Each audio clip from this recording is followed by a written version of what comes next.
Cette roue de fortune, 10e lame majeure du tarot, fut commandée par Philippe-Marie Visconti, l'amoureux de la lame 6 de ce tarot, à Bonifacio Bembo, peintre enlumineur et alchimiste de l'esprit, comme le furent tous les grands artistes de la Renaissance, qui vécurent dans leur chair et leur esprit leur propre métamorphose intérieure de chrysalide en papillon.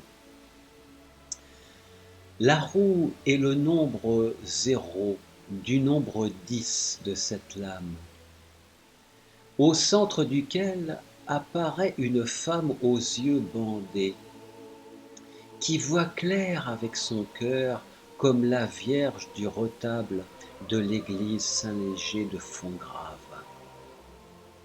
Elle se sent pousser des ailes d'ange et joue à faire basculer en tous sens les objets qu'elle visualise comme sur un écran d'ordinateur, à les faire tourner comme les 4 autres personnages de la roue de fortune et les voir non seulement de face, mais aussi de dessus, dessous et sous tous les angles.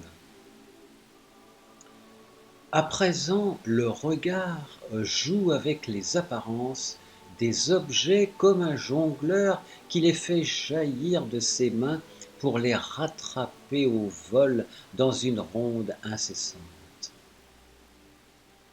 Revoilà le battleur, lame 1 du tarot, jonglant à présent avec les objets qu'il regardait de loin sur sa table, car il en a pris possession, et c'est dans son imaginaire, devenu son terrain de jeu et de découverte, qu'il les fait sauter en tous sens. Il jongle même avec son nombre 1 de première lame du tarot, qu'il glisse comme il se glisse lui-même au centre du nombre 0, le cerceau du nombre 10, qu'il fait tourner comme une roue de fortune. Et c'est en jonglant qu'il découvre la gravité qui pèse sur les objets, leur temps de vol circulaire et régulier, la beauté éphémère des courbes qu'il dessine dans l'espace, et tous les gestes souples et dynamiques qu'il coordonne et synchronise, et qui génèrent en lui un bien-être réel et fascinent ses spectateurs. Le battleur est un artiste dans tous les domaines. Il jongle aussi bien avec les notes de musique qu'avec les couleurs des peintres, toutes les matières et les pensées avec lesquelles il transforme sa vie en œuvre d'art. Peu importe que son œuvre et sa vie d'artiste soient extraordinaires ou ordinaires, pourvu qu'elles soient uniques et qu'elles lui appartiennent en propre. Le génie humain est partout et ne s'exprime pas seulement dans les arts, mais aussi dans la vie de tous les jours, dans les petits gestes anodins du quotidien et les petites pensées qui sont aussi importants que les longues réflexions et de grandes œuvres. Dans la nature, tout est petit et grand, comme le génie qui habite l'être humain, capable aussi bien de grands prodiges que de petits efforts qui transforment sa vie peu à peu. Il joue avec son nombre 1, blanc comme avec son nombre 0, noir. L'ombre globale de toutes les ombres du 1 qui tournent autour de lui toute la journée, toute l'année et laisse des traces circulaires dans sa mémoire. Ombre d'un nombre, nombre du nombre, il joue avec les mots et parle la langue des oiseaux, enseignée dans les écoles de mystère des anciens Égyptiens. Cette langue, dit Fulcanelli dans le mystère des cathédrales, et mère et doyenne de toutes les langues, la langue des philosophes et des diplomates. C'est elle dont Jésus révèle l'existence à ses apôtres, en leur envoyant son esprit, l'Esprit Saint. C'est elle qui enseigne les mystères des choses et dévoile les vérités les plus cachées. Les anciens Incas l'appelaient langue de cour, parce qu'elle était familière aux diplomates, à qui elle donnait la clé d'une double science, la science sacrée et la science profane. Au Moyen Âge, on la qualifiait de gaie science ou gai savoir, langue des dieux, et d'Yves Bouteille par François Rabelais. Cette cabale hermétique, dite aussi Fulcanelli dans les demeures philosophales, on la connaissait en Égypte, au moins dans la caste sacerdotale, ainsi qu'en témoigne l'invocation du papyrus de Leyde. Je cite: Je t'invoque, toi le plus puissant des dieux, qui as tout créé, toi né de toi-même, qui vois tout, sans pouvoir être vu. Je t'invoque sous le nom que tu possèdes dans la langue des oiseaux, dans celle des hiéroglyphes, dans celle des Juifs, dans celle des Égyptiens, dans celle des cynocéphales, dans celle des éperviers, dans la langue hiératique. Fin de citation. Comme ce dieu égyptien né de soi-même, c'est de soi-même que le bateleur fait tourner sa propre roue de fortune en soi-même comme une roue à aubes, au gré des pensées qui naissent en lui comme une source et entraînent ces aubes, ces pales, dans leur mouvement circulaire. Elle tourne comme la roue à aubes du soleil, les aubes qui chaque matin réveillent la nature endormie. Elle tourne comme tout ce qui tourne sur soi-même dans le cosmos, de l'infiniment petit de l'atome à l'infiniment grand des galaxies. Elle tourne comme les roues de l'horloge, interne des organismes vivants qui reproduisent régulièrement les mêmes phénomènes biologiques et biochimiques. L'alternance de la veille le jour et du sommeil la nuit, les battements cardiaques, l'activité électrocérébrale, les synthèses moléculaires et hormonales périodiques, etc.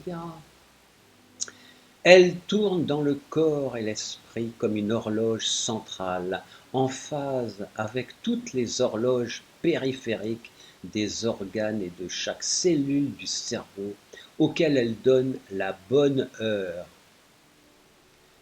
Dans le corps humain, c'est un petit groupe de neurones qui coordonnent entre elles toutes ces horloges, les noyaux suprachiasmatiques, dits NSC, situés juste au-dessus du chiasma, où se croisent les nerfs optiques, qui envoient spontanément et régulièrement des impulsions électriques aux autres cellules du corps, comme un chef d'orchestre dirigeant tous ces musiciens.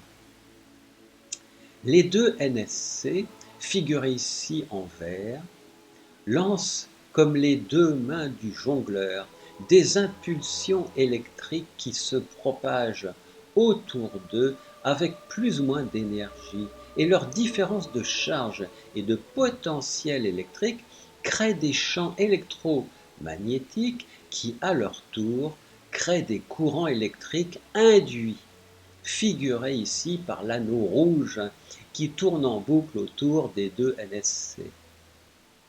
Ils génèrent sans cesse entre eux des différentiels de charge électrique et des champs électromagnétiques qu'ils corrigent à la demande du corps pour préserver l'équilibre global de l'organisme. Mais ils peuvent aussi corriger ces déséquilibres à la demande de l'esprit. sans attendre celle du corps. Et c'est grâce à ces petits différentiels delta de charge, rectifiés volontairement et consciemment, et à l'action des champs électromagnétiques qu'ils génèrent, que l'être global corps-esprit se régénère physiquement et s'élève spirituellement. Les pensées rationnelles et intuitives se croisent dans cet anneau rouge du courant induit, juste au-dessus du chiasma où se croisent les nerfs optiques. Et c'est à travers tous ces croisements horizontaux de matière et d'énergie que passe l'axe vertical immatériel de l'être. Voilà le carrefour de vie matérielle et spirituelle où se produit le grand basculement de la conscience dans la verticalité, le passage du visible dans l'invisible, sous le regard actif de l'être. Car le regard, en s'intensifiant, figuré ici par des flèches rouges montant du croisement des nerfs optiques, peut charger d'énergie tous ces phénomènes, ou peut se détendre pour les décharger d'énergie, ce que figurent les flèches violettes descendantes. Et chaque changement de regard crée dans l'instant un nouveau jeu de force électromagnétique. Tous ces instants de tension et de détente sécrètent un vrai temps de vie intérieure en décalage complet avec le temps de la montre, une suite de moments d'un temps secret qui se retient comme les souvenirs qu'on retient en mémoire. Tout est relié dans ce carrefour d'énergie où chacune et chacun sécrète durant ce temps secret sa propre vie spirituelle, véritable sécrétion personnelle vécue avec discrétion, élégance et même distinction par les chevalières et chevaliers de l'esprit qui transforment leur regard en une épée pleine d'énergie et leur vie en art martial. L'art de vivre armé pour vivre en paix et aimer la vie. Les symboles entrecroisés sur leur blason, semblables à ceux des amoureux de la lame 6 du tarot, racontent en quelques mots-symboles cette histoire pleine de croisements, toute une suite de moments précieux marquant d'autant plus la mémoire qu'ils sont les fruits de l'amour de leurs deux natures masculines et féminines.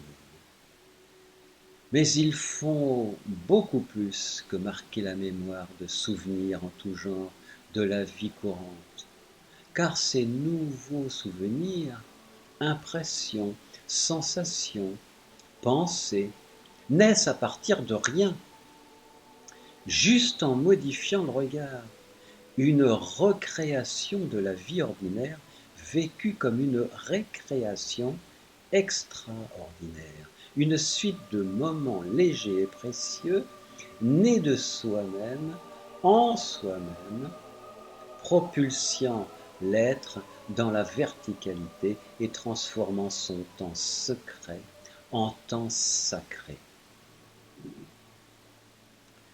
Il peut sembler étrange de mettre le temps en mémoire, sous cette forme de moments forgés par le regard, mais c'est pourtant ainsi que sont mis en mémoire tous les instants de la vie qui nous sautent aux yeux, comme les instantanés des photographes conservés dans des banques d'images.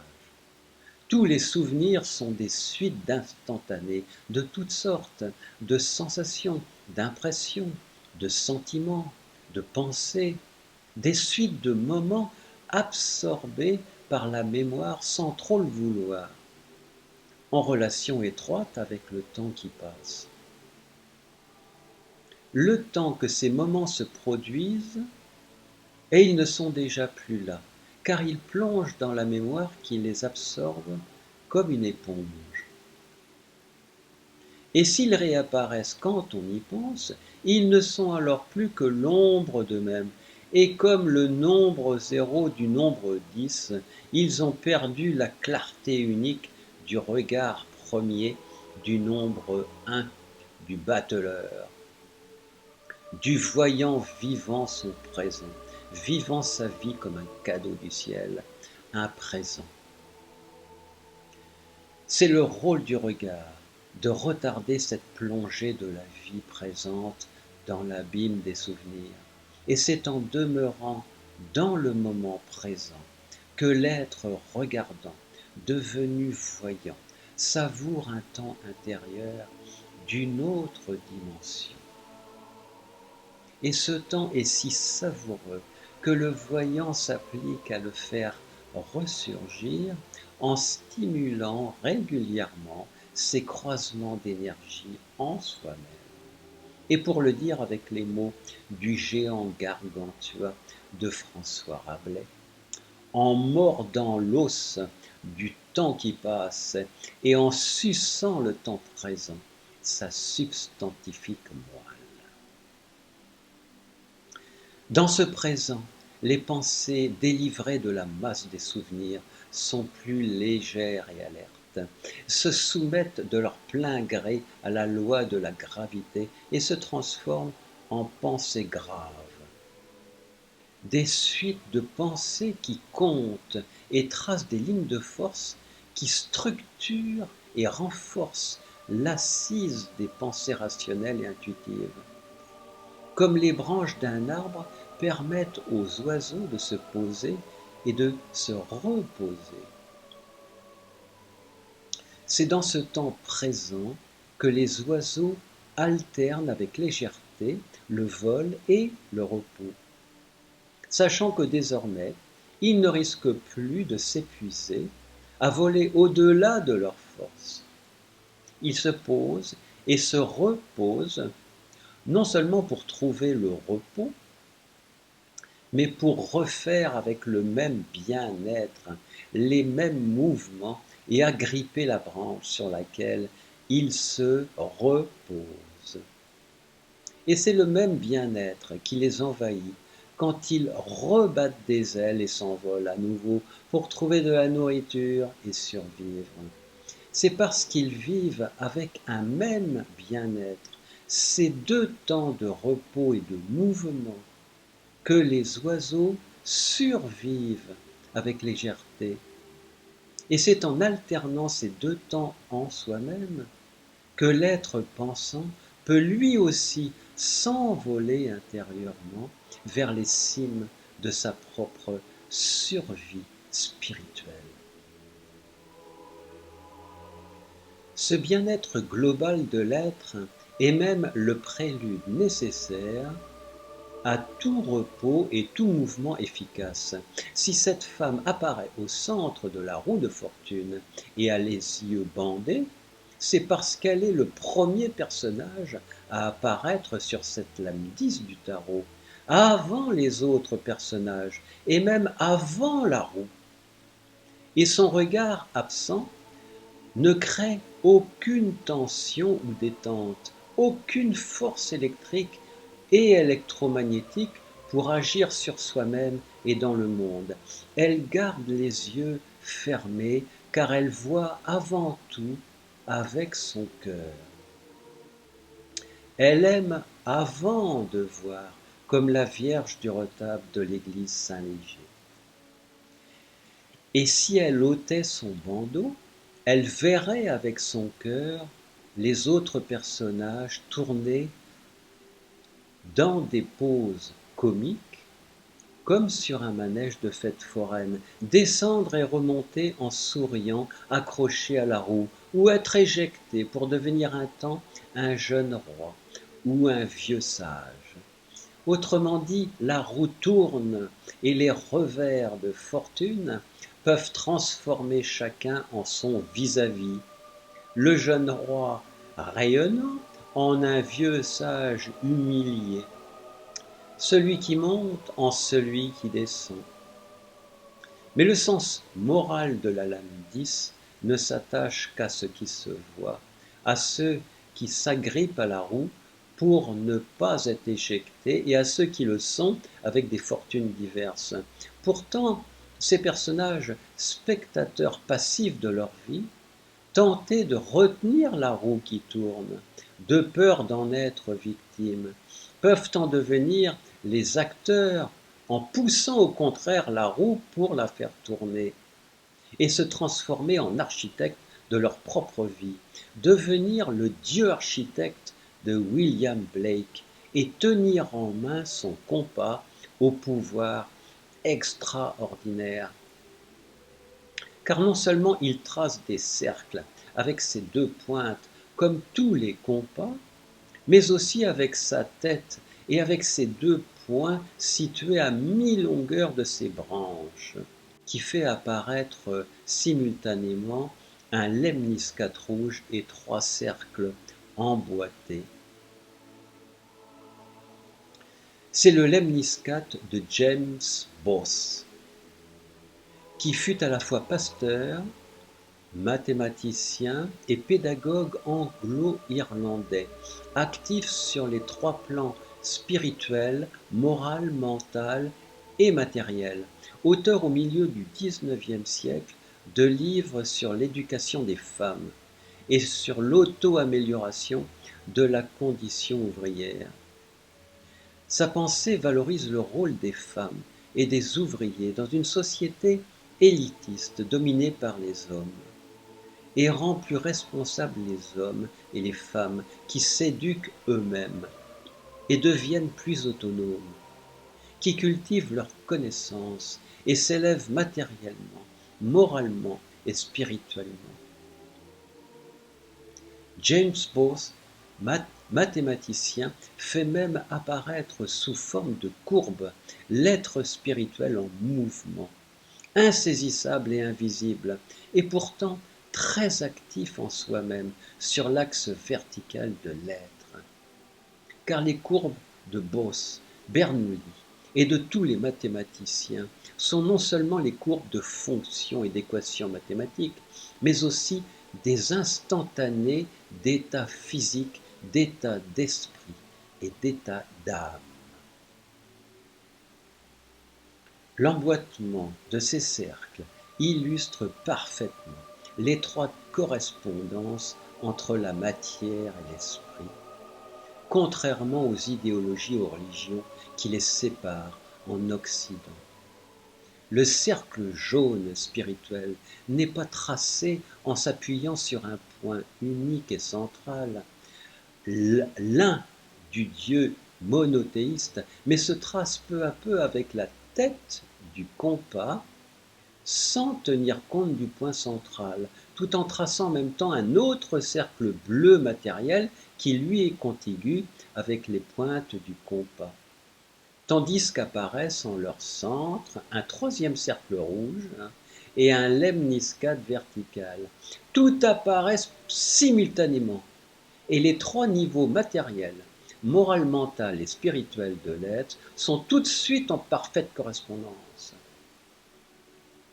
Chez les êtres spirituellement épanouis, qui relient déjà, comme l'ermite du tarot, leurs deux natures masculines et féminines par un lemniscate électromagnétique horizontal, un lemniscate vertical s'ouvre ainsi au même endroit entre les deux NSC et le tout forme une fleur croix, et pour les chevalières et chevaliers de l'esprit, une rose croix.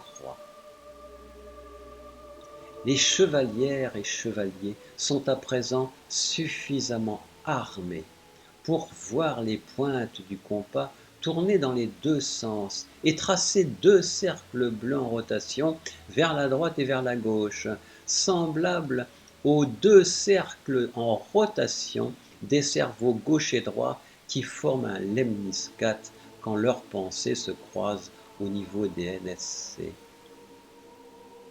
Les colonnes du retable de l'église Saint-Léger tournent elles aussi dans les deux sens et forment deux cercles en rotation quand elles sont vues de haut par la Vierge et l'Enfant en surplomb. À ce niveau de vie spirituelle, La contemplation est action. Leur regard n'est en rien passif, et c'est dans l'action que les chevalières et chevaliers croisent en eux-mêmes la raison et l'intuition. Horizontalement, la matière et l'esprit, verticalement. Et c'est alors qu'ils se sentent aspirés, aimantés par la grande force aimante du cosmos. Voilà l'instant tant attendu par les chevalières et chevaliers et les alchimistes, l'instant mystérieux du passage dans une autre dimension de la conscience, qui ne dépend plus de l'être conscient, l'instant précieux d'un autre temps, où l'être a le sentiment d'ouvrir les yeux en grand sur le cosmos et de tout ressentir autrement, où tout est connaissance et conscience. C'est le passage de l'œuvre au blanc à l'œuvre au rouge des alchimistes, illustré par la gravure Mélancoliae d'Albrecht Dürer, vécu difficilement par un ange massif, androgyne, regardant l'angelot qui lui fait face et qu'il aspire à être. Il ne lui manque rien pour l'être, car son œuvre, symbolisée par le polyèdre de la gravure, est parfaite. Et déjà l'échelle de son ascension vers son au-delà est là, en arrière-plan. Mais la cloche de la gravure annonçant le passage ne sonne pas, car il lui manque l'essentiel, qui est de vivre sa vie au présent, de se dessaisir du temps de la montre pour être saisi par un temps insaisissable, ne plus avoir le temps, ni prendre le temps, mais être le temps et se combler de présent. Ce présent nous fait signe partout dans Mélancoliae, sous forme de croix, de spirale, d'échelle, qui donnent des formes visibles au flux d'énergie et de pensée invisibles, en particulier à ceux qui tournent en boucle et se croisent au centre du cerveau, et de même que le nombre pi est l'une des clés et une constante du monde physique, le nombre 17 est une clé de l'univers spirituel, associée par l'occultiste Piob au symbole de la spirale, de la croix et de l'échelle dans son formulaire de haute magie. Associé au nombre 2, le nombre 17 est aussi la clé du carré magique de Mélancoliae, quand il se multiplie par les puissances du nombre 2. 2 puissance 1 par 17 égale 34, c'est-à-dire la somme des 4 nombres de chaque ligne. 2 puissance 2 par 17 égale 68, somme des 8 nombres de chaque moitié du carré. 2 puissance 3 par 17 égale 136, somme totale des nombres du carré. C'est le passage de la force physique à la puissance spirituelle, le passage de l'accroissement linéaire et progressif de la connaissance au saut quantique et soudain entre les niveaux de conscience. Voilà le grand paradoxe d'une vie spirituelle aussi ordinaire qu'extraordinaire, qui se développe à la fois en force et en puissance. En force de manière prévisible et linéaire sous forme de connaissance dans tous les domaines du savoir, et en puissance de manière imprévisible sous forme de saut quantique en se découvrant des champs de conscience inattendus au-delà de soi-même, les visions de la chauve-souris de Mélancoliae qui voit soudain clair en plongeant dans le noir de la conscience comme en plein jour grâce à son sonar. Les artistes de la Renaissance et les créateurs du tarot Visconti représentent ce moment unique où un au-delà surgit de soi-même et embrasse le monde. Alors, dit Dürer, l'art cesse d'être uniquement le produit du sentiment individuel.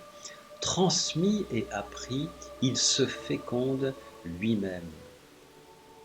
Le mystérieux trésor amassé au fond du cœur se répand alors au moyen des œuvres, au moyen de la nouvelle créature que l'on tire de son sein en lui donnant une forme sensible. Fin de citation.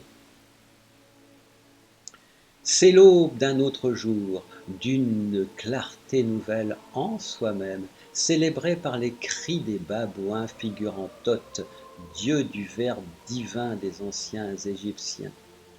Leurs cris « ou » résonnent surtout en eux-mêmes et sont illustrés par les sons ou et un et oua des hiéroglyphes de la spirale, de la fleur-croix, du lasso et du nombre 1.